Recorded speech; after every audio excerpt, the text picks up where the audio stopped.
Des fils ininterrompus sur l'autoroute à la frontière avec le Royaume-Uni. Depuis la semaine dernière, les douaniers ont entamé une grève du zèle, souhaitant montrer ce qui se produira en cas de Brexit sans deal. Au Royaume-Uni, les réactions sont nombreuses à tous les niveaux. Ce week-end, une manifestation canine pro-Union a eu lieu sur la place du Parlement, tandis qu'en jardinerie, on trouve maintenant des kits de survie au Brexit.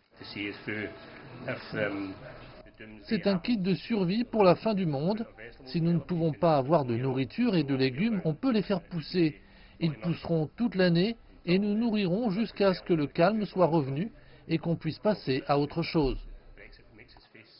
Ces nombreux exemples illustrent la fracture grandissante entre la population et les partis politiques. Mardi 12 mars, le deal de Theresa May est à nouveau soumis au vote. Alan est analyste au King's College à Londres. Selon lui, la Chambre des communes n'a plus le choix.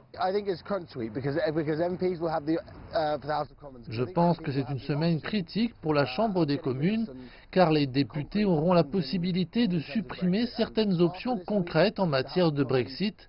Et après cette semaine, la Chambre des communes aura moins d'options et moins de choix. Ils vont devoir commencer à faire des choix, car il ne reste que 2 semaines avant que la Grande-Bretagne quitte l'Union européenne. Ils sont contraints de le faire, mais enfin, la Chambre des communes va devoir décider quel Brexit ils veulent poursuivre.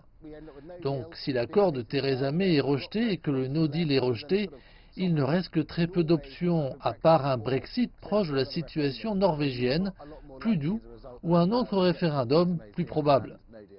Ce que Alan résume bien, c'est qu'en définitive, nul ne sait vraiment ce qui va se passer avant la date fatidique du 29 mars. Et malgré ce nouveau vote, les Anglais restent sceptiques quant à l'avancée du dossier Brexit dans les prochains jours. Dans la rue, l'opinion généralisée est une grande lassitude. J'espère qu'on va sortir le plus vite possible. Cela dure depuis trop longtemps et on en a tous marre.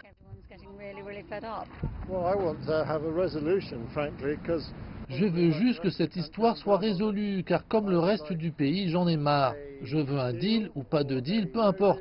Je veux que ça se termine. Je pense que si on n'a pas de deal ou si on ne se décide pas à assumer le no deal, il y a un risque que cela dure des années, et ce serait la pire des choses pour notre pays. C'est une crise de confiance d'une ampleur inimaginable en politique. À moins de 3 semaines du Brexit, la situation n'avance toujours pas. Certains parlent de référendum, d'autres de Brexit sans deal.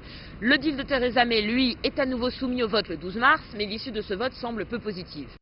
Le Parti travailliste pousse pour un nouveau référendum entre le deal qui est sur la table et le choix de rester dans l'Union européenne. Mais de part et d'autre de la frontière, les populations sont inquiètes et n'ont plus aucune confiance dans la capacité des politiques à trouver une solution. Nul doute que quelle que soit la résolution, le Brexit aura été une crise majeure de la démocratie dont les effets à long terme sont encore aujourd'hui difficiles à imaginer. Florian Virgile, Londres, CGTN.